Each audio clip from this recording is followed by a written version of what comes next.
네, 안녕하세요. 7월 셋째 주 파라유닷컴을 오픈하도록 하겠습니다. 이번 주에는 우리 조승래 의원님을 모시고 진행하도록 하겠습니다. 조승래 의원님을 소개하겠습니다.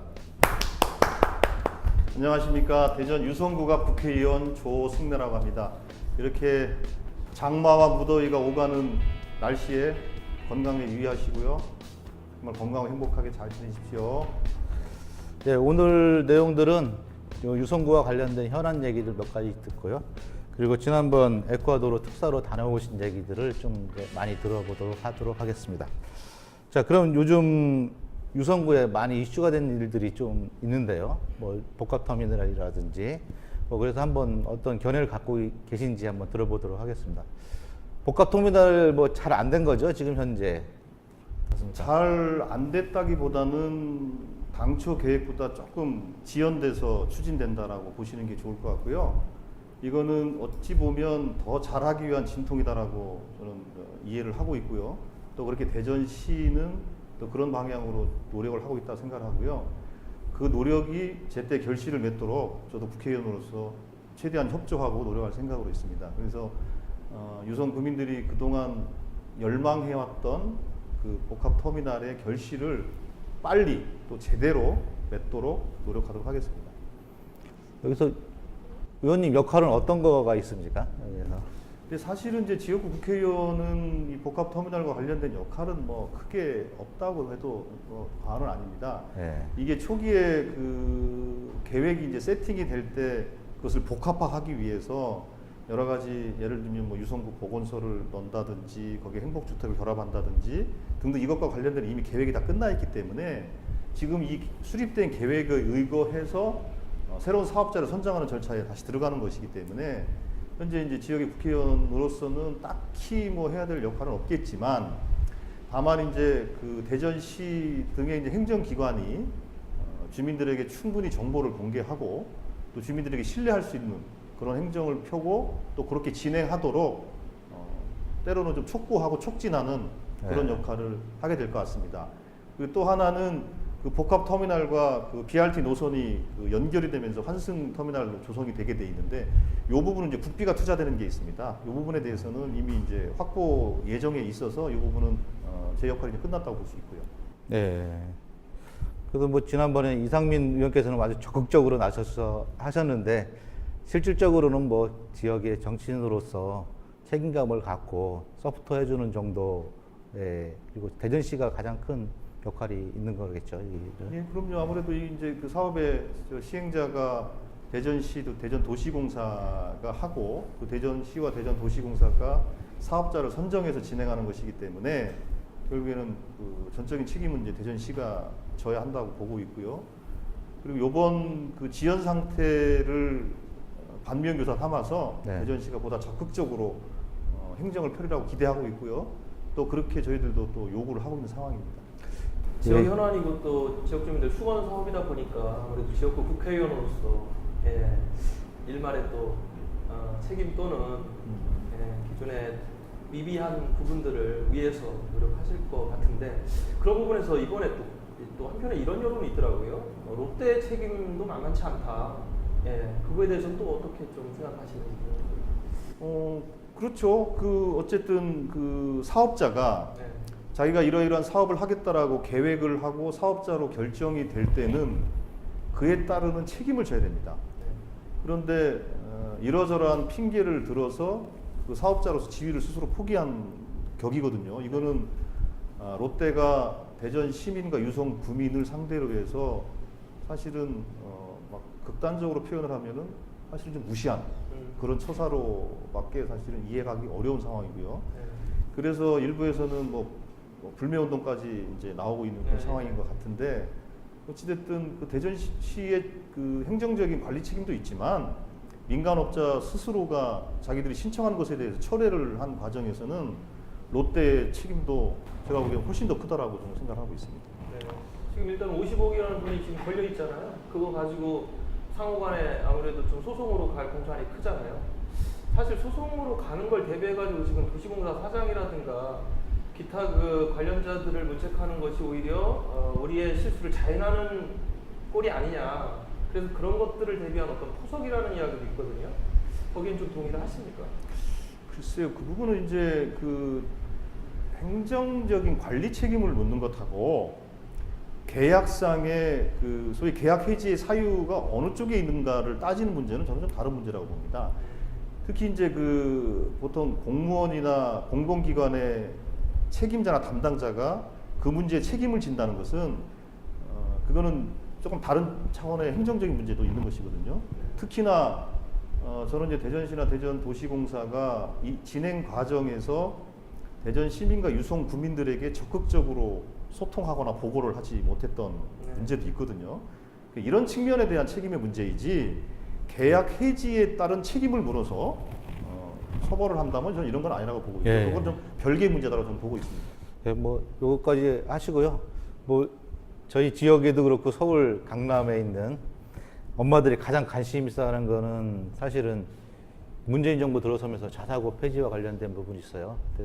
담당 상임위 이 개원으로서 이 견해라든지 앞으로 문재인 정부에서의 방향은 어떻게 되는지, 그리고 또 특히 교육감 재량권에 해당되는 것 같은데 어떻게 풀릴 건지 우리 지역에서는 한번 말씀 듣고 싶습니다. 예, 그 일반적으로 이제 그런 것 같더라고요. 그 지금 특목고, 그러니까 과고가 처음에 생긴 게 이제 80년대 초반인데 네.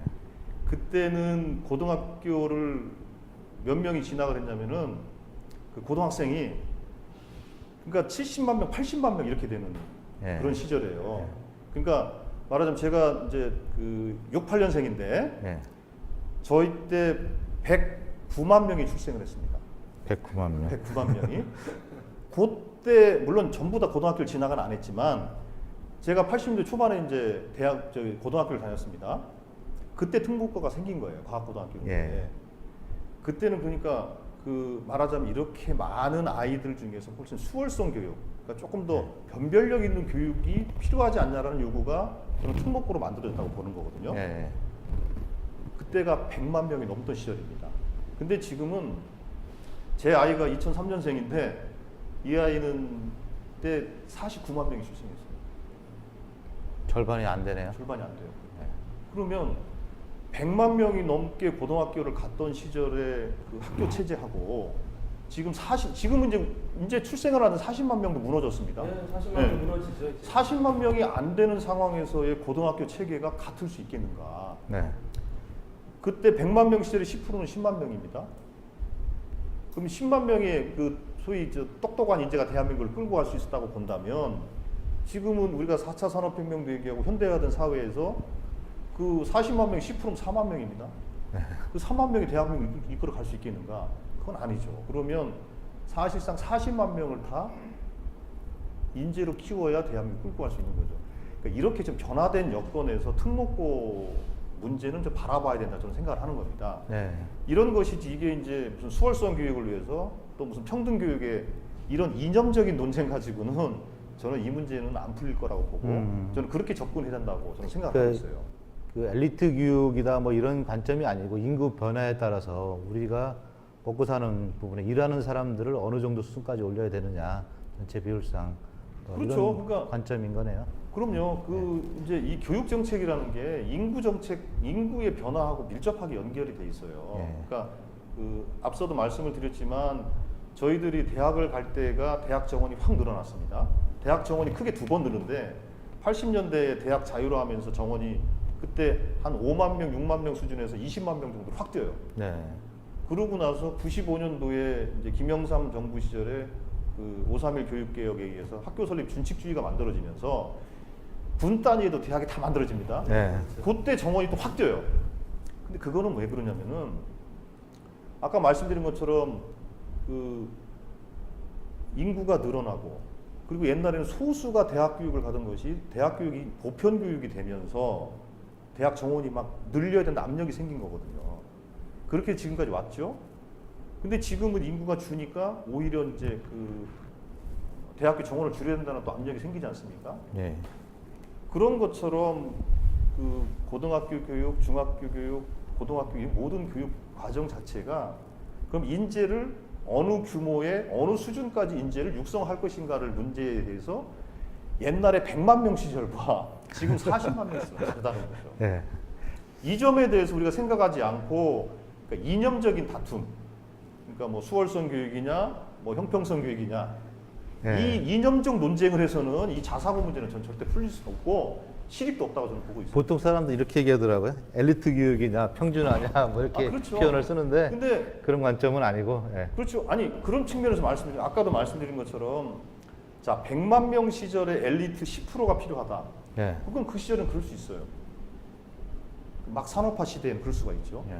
근데 지금은 산업화 시대에서 지식정보 사회를 뛰어넘어서 이제 4차 산업혁명 시대라고 얘기를 하고 있는데 이 시대에는 또 인구도 줄어있는 조건에서 그러면 그 대한민국을 이끌어갈 엘리트를 소수로 하는 게 옳은 것이냐 아니면 평균적 수준을 올리는 게 좋은 것인가에 대한 판단의 문제로 저는 보는 거죠. 예.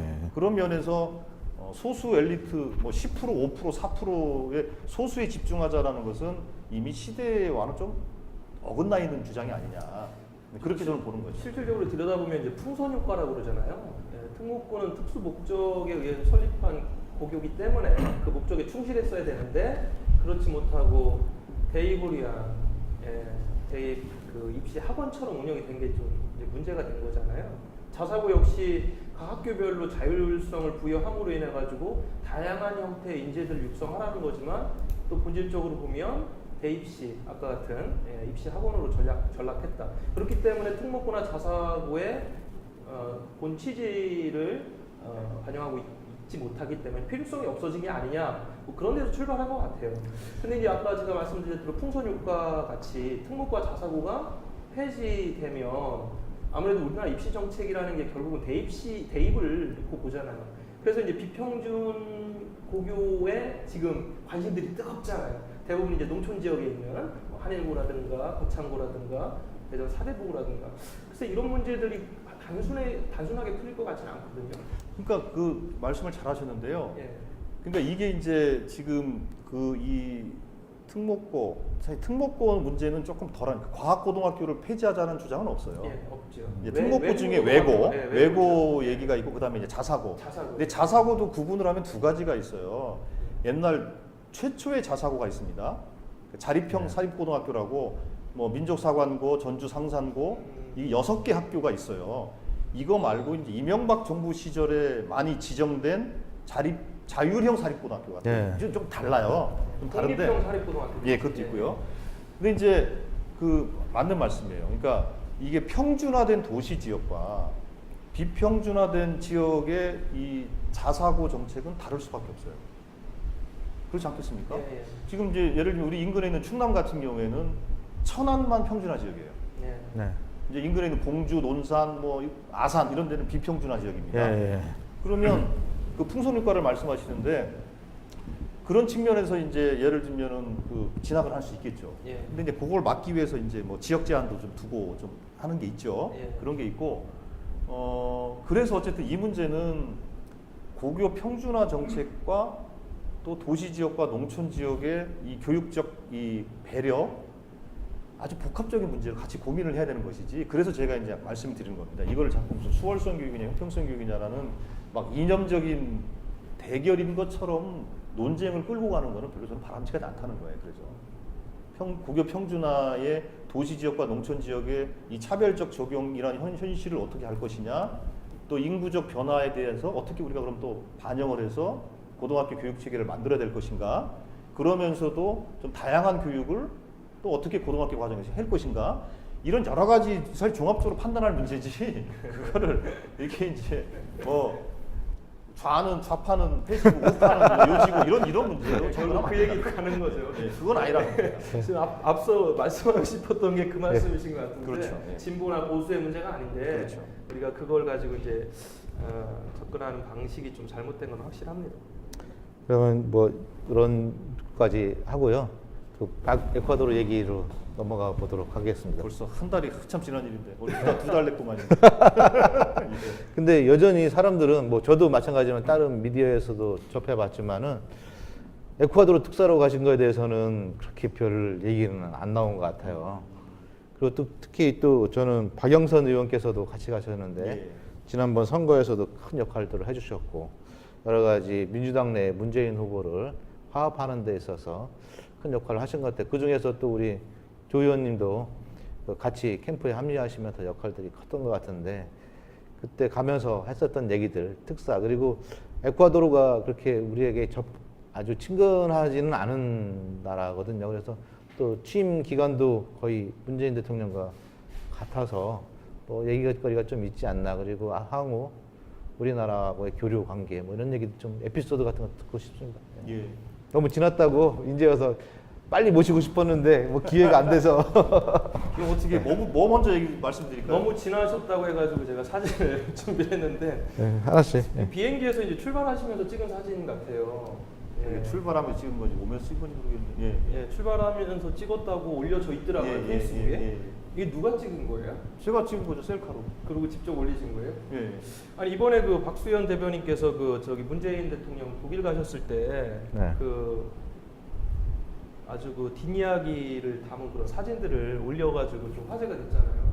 그 조 의원님이 먼저 하신 거네요. 아니 저거는 뭐 보통의 이제 정치인들이 내지는 또 그 뭐 단체장들이나 이런 또 요즘 이제 기업의 CEO들도 네. 많이들 하세요. 이번에 특사로 임명되게 된 어떤 특별한 의미가 있는 건가요? 그거는 이제 그 저한테 먼저 이제 특사 제안 온 건 아니고요. 네. 이제 박영선 의원한테 그 청와대에서 에콰도르 대통령 취임식이 있으니 특사로 좀 다녀오셨으면 좋겠다라고 얘기를 했고 그 동반할 의원이 있으면 좀 추천을 좀 해주세요 이렇게 좀 얘기가 됐고 네. 박영선 의원이 저를 추천해서 같이 가게 된 겁니다. 그게 이제 의미가 좀 남다른 게 문재인 대통령도 그 노무현 대통령 당선인 시절에 에콰도르 특사로 가시더라고요. 당선인 시절이 아니고 예. 2007년도 7년 지금으로부터 정확히 10년 전에 맞아요. 2007년. 10년 전에 이제 예. 문재인 대통령께서 지금 요번에 취임한 그 모레노 대통령 전임자 꼬레아 네. 대통령, 그러니까 꼬레아입니다. 꼬레아 대통령 이름이. 네. 꼬레아 대통령의 취임식에 문재인 당시 그 청와대 아마 민정수석이었을 거예요. 네. 민정수석께서 노무현 대통령의 특사로 에콰도르 꼬레아 대통령의 취임식에 참석을 하신 거죠. 네. 10년 만에 이제 그 후임 전철을 똑같이 밟으셨어요. 그렇죠. 이제 그 사이에 이제 대통령 취임식 있을 때 이제 이명박 정부에는 뭐 다른 의원이 가시고 뭐 그런 과정들이 있었다 그러고요. 어쨌든 이제 문재인 대통령께서 이제 옛날 생각을 하셨겠죠. 10년 전에 내가 특사로 다녀왔던 데인데 누구를 보내는 게 좋을까 이제 고민을 했겠죠. 그리고 그때가 이제 뭐 주변 4대 강국의 소위 뭐 네. 미국, 뭐 중국, 일본, 러시아, 그다음에 저기 EU 이르기까지 이렇게 주변에 이제 대통령 취임을 알리는 이제 특사들을 막 파견했던 그런 상황이었지 않습니까? 네. 그런 상황이 또 겹치기도 했고, 그래서 에콰도르 대통령 취임식에 박영선 의원을 이제 특사로 보내면서 이제 2명의 국회의원을 보냈는데 어쨌든 제가 가게 됐습니다. 그래서 즐거웠어요. 어때? 아니 뭐 사실은 즐거운 건 휴가 갔다 아니고, 오신 건지. 예, 여기서 이제 에콰도르를 들어가는 길이 이제 직항이 없다 보니까 워낙 뭐 멉니다. 그러니까 에콰도르라는 뜻이 적도라는 뜻이에요.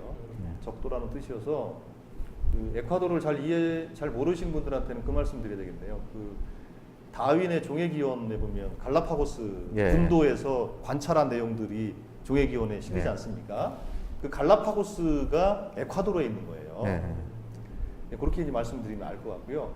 그래서 제가 들어갈 때는 미국의 달라스를 경유해서 들어갔고 달라스까지 한 16시간 비행 시간을 갖고 달라스에서 한 8시간 대기했다가 또 거기서 이제 에콰도르 수도인 끼또로 한 6시간 정도 비행기를 타고 가서 밤 12시에 도착했어요. 네. 현지 시간으로요. 현지 시간 밤 12시에 도착을 해서 자고 이제 그다음부터 이제 공식 일정을 이제 보내게 됐죠. 예, 네. 예, 그런 과정이 있었고요. 거기가 끼또라는 데가 해발 2,900m예요. 2,900m니까 이제 적응하기가 좀 쉽진 않죠. 그러니까 막 두통도 조금 있고. 저는 상대적으로 좀 덜했는데 네. 저희들이 이제 그 수행단이 그러니까 박영선 의원과 저하고 그다음에 외교부에서 중남미 과장하고 그다음에 행정관 한 명하고 이렇게 4명이 같이 갔는데 일행 중에서는 그 소위 이제 고산병이죠. 네네. 고산병 때문에 그러신 분도 좀 있었죠. 그 가면 약 먹고 막 다 그러지 않았었나요? 네, 갔더니 이제 그 숙소에 그 일종의 이제 응급 약으로 이렇게 비치를 해놨더라고요. 네. 그래서 약간 좀 이상하면 좀 드시라고 네. 준비를 해놨던데 저는 뭐 먹진 않았어요. 강철 같은 체질이라고 체력. 그러는데 체질. 그래 뭐 청와대에도 뭐 그런 대비용 약이 있었다고 나오고 그러던데. 그렇죠. 그런 건 아니죠? 네, 그건 모르겠어요. 안 먹어봐서. 근데 부작용이 우려돼서 안 먹었습니다. 평소에도 산행을 좋아하셨나 봐요. 적응력이 뛰어나신 거 보니까. 근데 뭐 예 그렇다고 저희들이 이제 그 한국 사람이 갈 수 있는 산이라는 게 뭐 몇 미터 됩니까? 사실은 2,000m도 안 되는데. 예, 예. 지금 제가 들어보니까 그 대통령 취임식 자체가 조금 이색적이다라고 이야기를 들었습니다. 특히나 그 전임자와 선임과의 어떤 취임 그 방식이. 그렇죠. 지금 이제 그 에콰도르는 정부통령제입니다. 그래서 그 지금 퇴임하는 대통령은 이제 아까 말씀드린 꼬리아 대통령이고요. 이분이 10년을 집권하신 분이에요. 그러니까 원래는 이제 연임밖에 못 하는데 말하자면 3선 개헌을 해가지고 10년을 하신 거고. 예. 그리고 요번에 취임한 모레노 대통령은 부통령을 하시던 분이에요. 그래서 이제 부통령이 요번에 출마를 하셔서 근데 이제 그 결선 투표까지 가가지고 네. 이제 당선이 되셨고 그 혹시 이 화면이 나가는지 모르겠는데 저분은 한 20여 년 전에 그 총격을 받아가지고 장애인이 되신. 아 그래요? 휠체어를. 예, 그래서 휠체어를 타고 계신 게 하반신 장애가 있어서 휠체어를 타고 하는 장애인 대통령이고요. 저분의 이력이 이제 부통령도 하셨지만은 반기문 유엔 총장이 그 인권 그러니까 특사, 그러니까 장애인 인권 특사로 이렇게 임명을 하신 분이기도 하고. 그래서 에콰도르가 그 전임 꼬리아 대통령은 이름도 꼬리아지만 이분이 참 한국을 정말 좋아해요. 그래서 그 저 캠브리지 대학에 있는 장하준 교수 하고 교분이 두텁고요. 그리고 아까 말씀드린 거 이 모레노 대통령은 반기문 총장하고 또 자별한 관계이고, 그래서 한국을 정말 좋아하는 분들이고요. 제가 이제 가서 확인한 거는 케임브리지 대학의 장하준 교수가 에콰도르의 경제 개발 계획을 안을 만들어서 같이 이제 모레노 대통령하고 상의를 하겠다. 그렇게 지금 준비를 좀 하고 있다고 얘기 들었습니다. 앞으로 그러면은 저희하고의 어떤 경제 협력 자체는 굉장히 탄력을 받을 수 있는 그런. 그럴 가능성이 있고요. 있겠네요. 예. 그리고 거기 그 에콰도르는 거기도 이제 그 원유국입니다. 산유국이라서 거기 이제 태평양 연안에 이제 정유 공장을 큰 플랜트 공사를 하는 게 있습니다. 여기에 이제 우리나라 기업이 진출하려고 중국과 지금 경쟁을 하고 있는 상태고요. 그리고 거기에는 그 뭐 커피를 먹어봤더니 커피가 정말 향이 좋고 맛있더라고요. 그리고 또 장미가 그렇게 예쁘더라고요. 장미가요? 장미가. 예. 색깔이 아주 다양하고 색감도 아주 괜찮아요. 취임식 이후에 이 연회 참석을 하셨는데 예. 연회장 자체가 그 뭐 수정으로 이렇게 만든 아주 유명한 곳이라고 그러더라고요. 예. 저기가 그 모레노 대통령의 취임식을 마치고 공식 오찬을 한 장소인데요. 그러니까 뭐 크리스탈 궁전이라고 그래요. 크리스탈 궁전이라고 하는데 뭐 크리스탈은 아니고 유리예요. 유리인데 크리스탈 궁전이라고 하는 거고, 저기에 그 이번에 이제 각 그 특사단이죠. 특사단 축하 사절단이 제 기억이 지금 정확하지 않을지 모르겠는데 9개국의 국가 정상, 국가 수반, 뭐 예를 들면은 뭐 제가 이제 사진 찍은 분들도 있는데 뭐 볼리비아의 모랄레스 대통령, 원주민 대통령입니다. 그리고 요 분입니다. 저분이 모랄레스 대통령. 그 앞에 그분은 칠레의 그 지금 성함은 바첼레트 대통령이고, 그렇게 이제 한 8개, 9개 국가의 국가 정상, 주로 이제 중남미 쪽 분들이고요. 그리고 이제 그 부수상, 그러니까 부수반급, 그러니까 뭐 쿠바의 부통령, 이게 피델 카스트로의 아들이더라고요.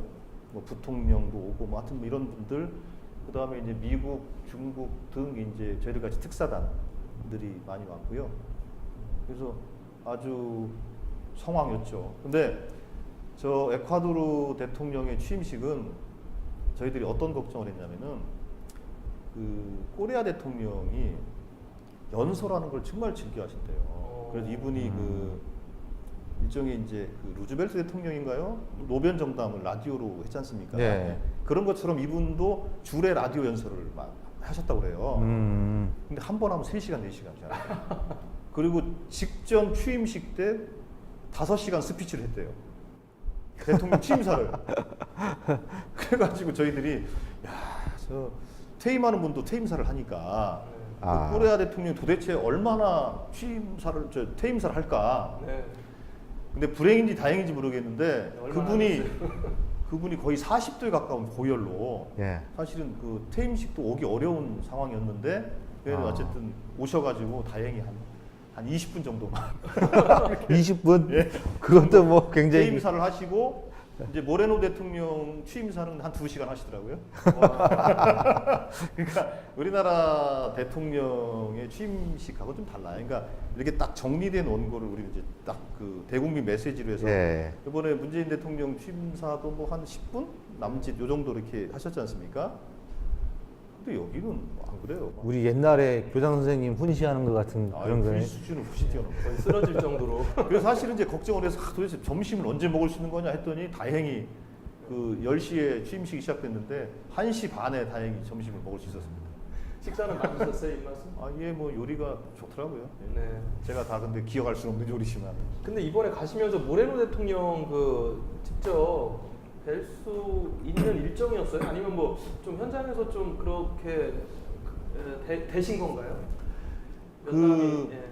저희들이 이제 그 에콰도르 도착을 해서 그 현지 대사관 우리나라 대사관에 이제 확인을 했더니 대통령하고 면담을 추진하고 얘기하고 있습니다. 이게 이제 답이었어요. 확정이 안 됐네요. 예, 확정이 안 됐습니다. 그래서 저희들이 그 도착하고 그 다음 날 이제 취임식이 있었는데 처음에는 취임식 전에 뭐 추진을 한번 해보겠습니다 그러더라고요. 근데 안 됐죠.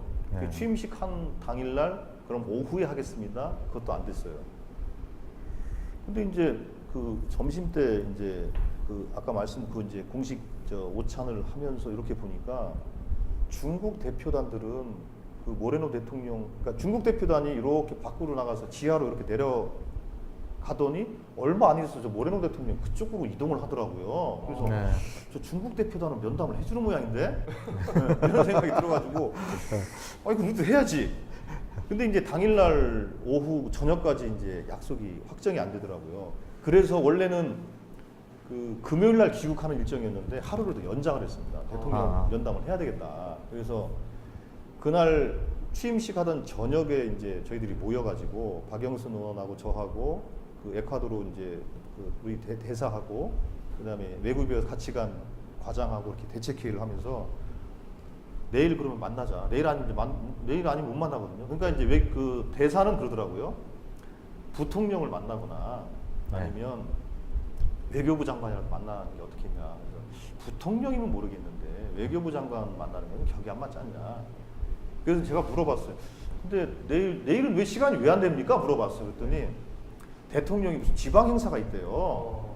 지방 행사 어딥니까? 그랬더니 처음에는 대통령 고향을 방문하는 것 같다고 그러더라고요. 예. 그러면은 대통령 고향을 같이 갑시다 그랬어요. 제가 그랬죠. 어딘지는 아시고 가자. 몰랐죠. 같이 갑시다 그럼 고향에. 이제 그 대사가 그러는 거 한 번도 생각을 못 해본 거지. 그런 방법이 있나요? 그래서 그럼 자기가 이제 외교부랑 얘기를 해보겠다고 그러더라고요. 그 에콰도르 외교부하고 한번 해보시라고. 그랬더니 이제 그 에콰도르 외교부의 답변이 그때도 따라오셔도 면담을 주선할 수 있을지 없을지는 불투명합니다.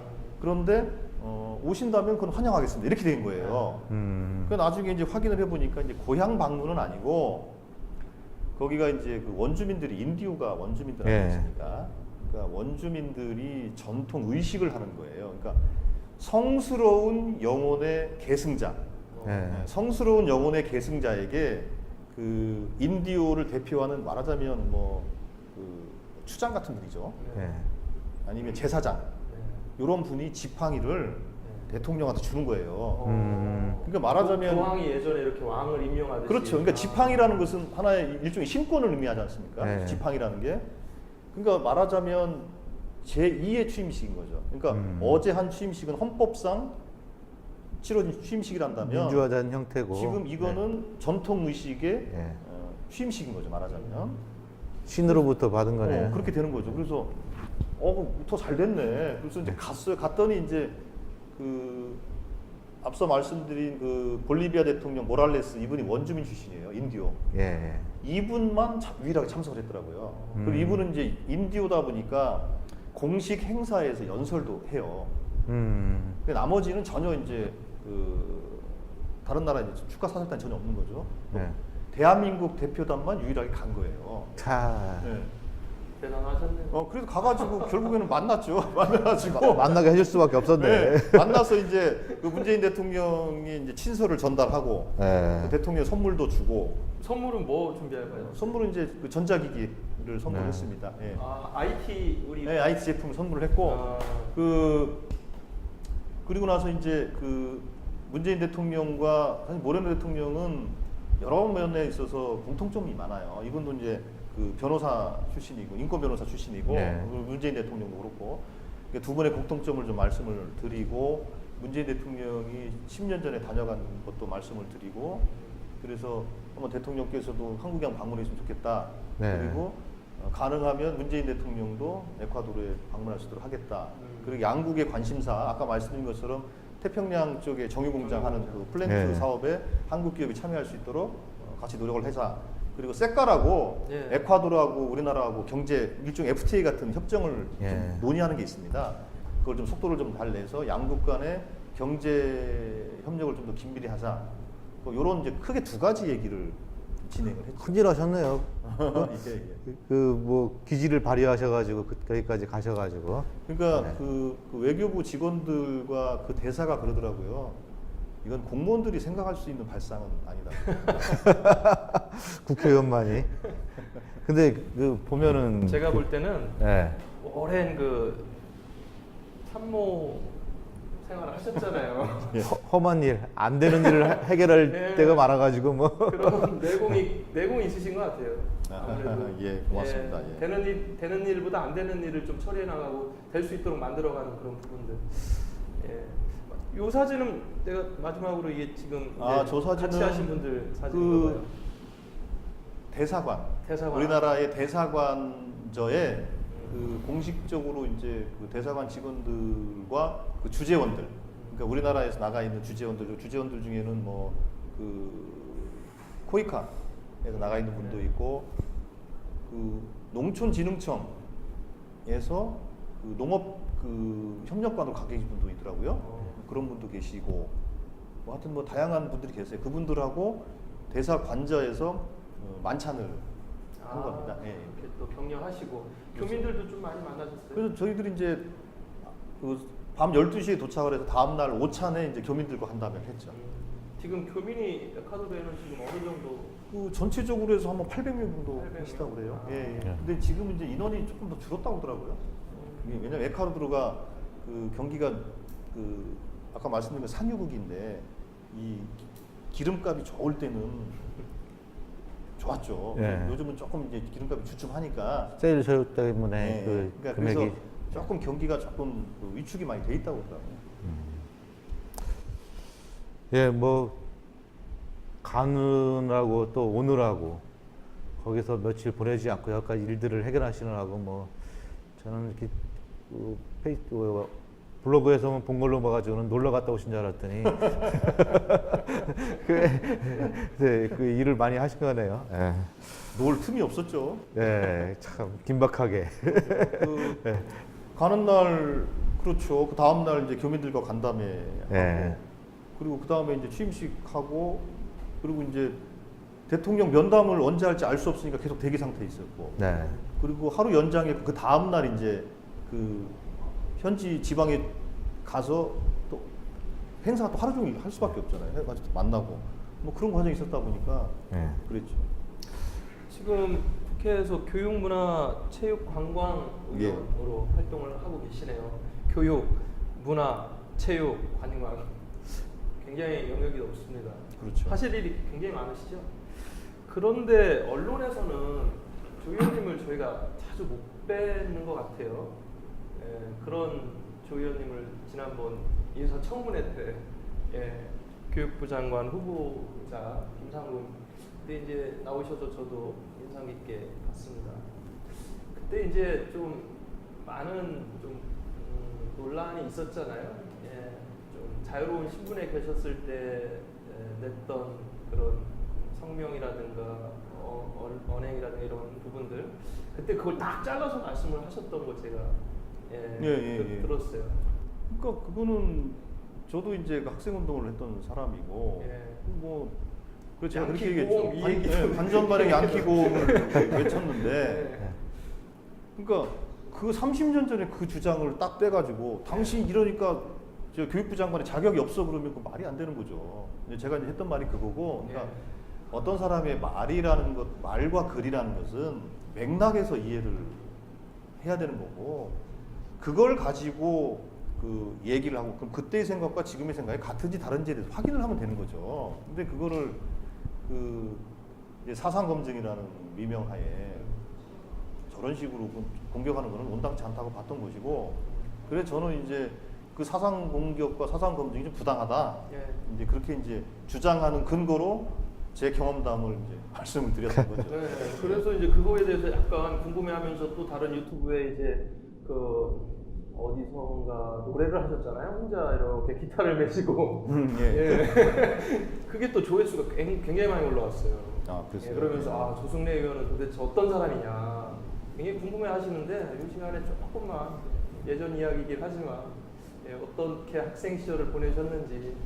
저는 이제 그 제가 이제 대학 학번으로 이제 86학번 86년도에 이제 대학을 입학했고 여기 충남대를 다녔는데요. 그때가 이제 뭐 80년대 중반이면은 정말 그 격변기였죠. 학생운동 예, 보셨대. 학생운동에 꽃이 활짝 핀 시절이었죠. 그러니까 80년대 초반에는 그 이제 전두환 신군부, 그러니까 70년대 말할 것도 없고 박정희 시절에는 말할 것도 없고 학생운동 워낙 있었지만 그 박정희 철권 통치가 워낙 강력하게 대학과 모든 사회를 지배하던 상황에서는 대중적인 학생운동이 일어나기 좀 어려웠었어요. 그러니까 목숨을 걸고 투쟁을 했죠. 그러니까 선배님들이.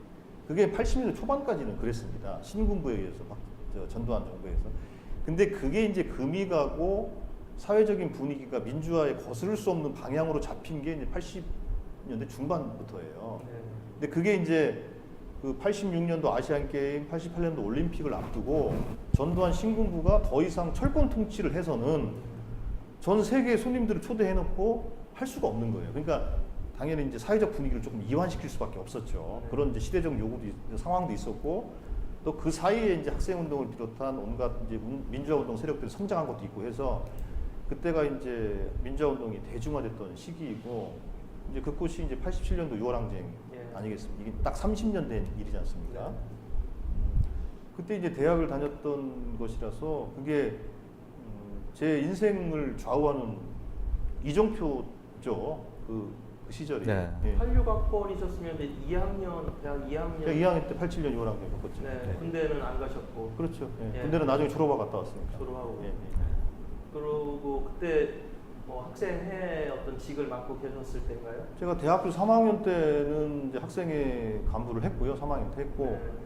4학년 때는 이제 전대협 활동을 음, 좀 했죠. 예, 예. 그렇게 이제 활동을 해서 이제 학생운동에는 그렇게 제가 했었고. 그래서 그 시기에 지금 안희정 지사님하고 인연이 그때 된 거예요? 그때는 아니고요. 그때는 이제 아니고요? 뭐 학교도 다르고 네.